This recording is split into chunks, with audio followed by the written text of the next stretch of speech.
Sa inyo po namang galing. Ito hong sinasabi ninyo na, na may iba pang dahilan kung bakit ngayon sinuspindi nga po si Governor Hubahib. Meron Ted, politika ito. Narito ang Balitang Pinoy TV.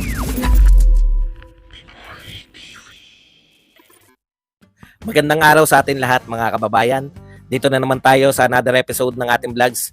Pag-uusapan natin ngayon, ito po, no? Congressman Mami Buntag. Ay Ted, good morning. Opo, sorry po sa problema sa internet connection. Sige, so Congressman, meron ho yata kayo munang gustong liwanagin doon po sa balita. Ano ba ang dahilan kung, ayon sa pahayag mismo ng tanggapan ni Executive Secretary, dahilan po ng suspension kay Governor Edwin Hubahib? Yun na nga Ted, ang ginawa nilang dahilan, actually matagal na reklamo na yun. Nung meron kasing isang board member na tinanggalan ng vehicle, no? At ito ay pansamantalang pinagamit muna doon sa engineering department dahil nga medyo kinakapos ng sasakyan sa Kapitolyo. Pero naayos na yun, matagal yan, 2 years ago. Oo. Ito nga po din mismo ang laman ng pahayag, official statement ng tanggapan po ni Secretary Lucas Bersamin, alleged grave abuse of authority and oppression on the part of Governor Hubahib in connection with the recall of board member Amit Service Vehicle without legal basis. Parang ang laking issue, no? Pinuha mo yung sasakyan na naka-issue sa board member. Oo, tapos daw, di ba ho sinasabi ho ng kampo ninyo, ibinalik naman to kay Amit eventually, di po ba? Opo, matagal na rin ibinalik yun. At saka hiniram lang talaga yun Ted dahil wala kang magamit yung engineering department. Opo.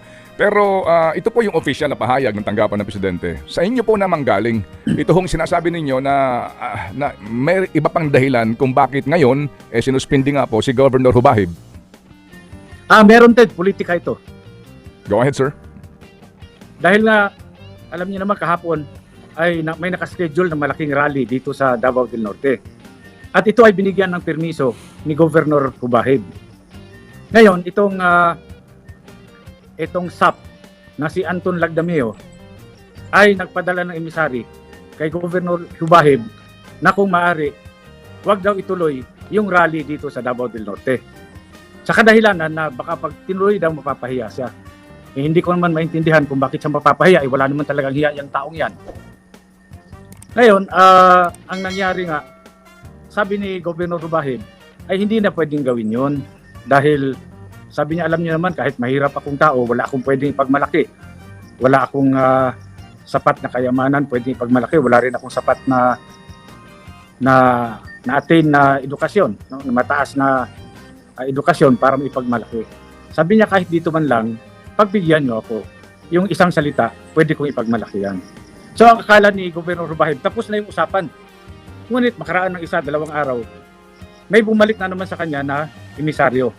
Ang sinasabi, Governor, si Lagdameo ay nasa isang coffee shop dito sa Tagum City. At pinapupunta kayo, gusto kayo makausap. Sabi naman ni Governor Hubahib, nakita mo naman ang daming tao sa opisina ko. Kaninang umaga pa yan, 6 ng umaga, nandyan na yan, nakapila. Dahil meron mga problema yan. Kailangan ko munang kausapin yan. So nangyari, hindi talaga pinuntahan ni Governor Hubahib si Lagdameo.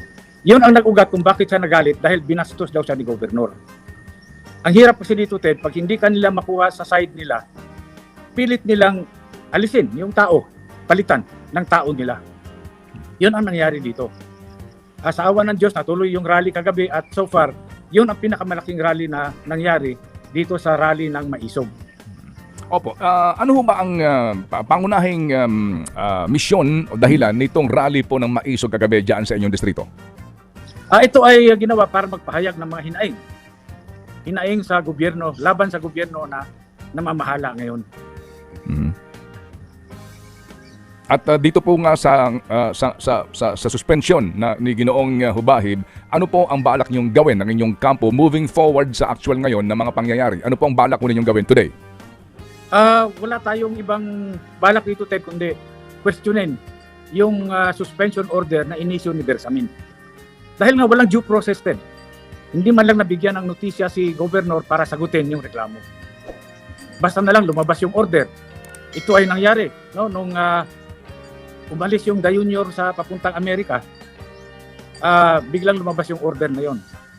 Hindi nga siya mismo ang pumirma, kundi yung executive secretary niya. So, sa ngayon ho ba, ano ang actual situation po dyan, Congressman? Ito ho bang si Vice Governor Uy ay nakapanumpa na? Because technically, kinakailangan manumpa noong nahirang, no, na acting governor para po maging official ang lahat. Ito ho bang si Vice Governor Uy ay nakapanumpa na at sa ngayon ho ba ay siya na ho ang acting governor talaga dyan? Ganito, Ted, kahit hindi na-receive yung order, no, officially, Mhm. dahil nga yung server na DILG, hindi pinapasok ng mga tao doon sa Kapitolyo. Basta inilagay nila yung order doon sa, sinabit nila doon sa gate Mhm. ng compound ng Kapitolyo.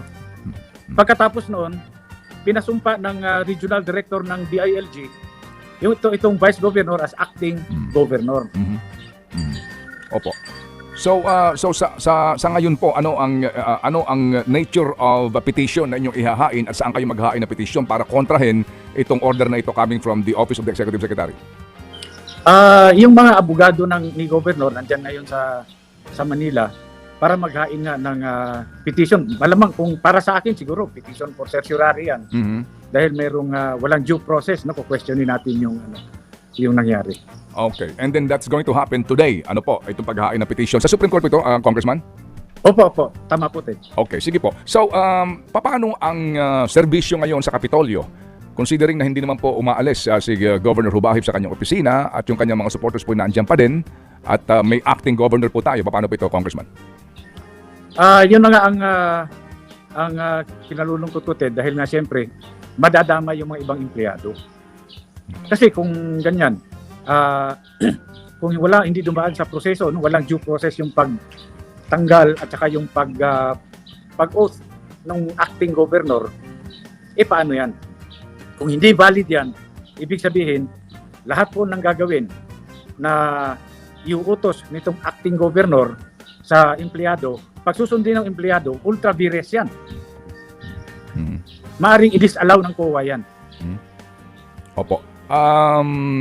Sa ngayon po naman, so far, wala po dyan tension, Congressman. As in, wala pong anuman pong pwedeng posibleng mangyaring karahasan dito pong sa sitwasyon na lumalabas na parang dalawa ang gobernador.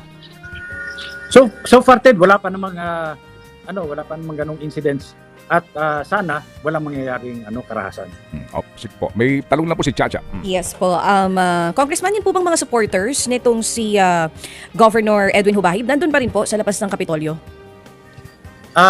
May mga ilan-ilan na natira. Kanina po dun sa tanong ni Sir Ted na sinabi niyo yung mga empleyado nitong Kapitolyo ay posibleng maapektuhan. So sa ngayon, nakakatanggap po ba sila ng mga tao na may transaksyon dun sa Kapitolyo o hindi rin?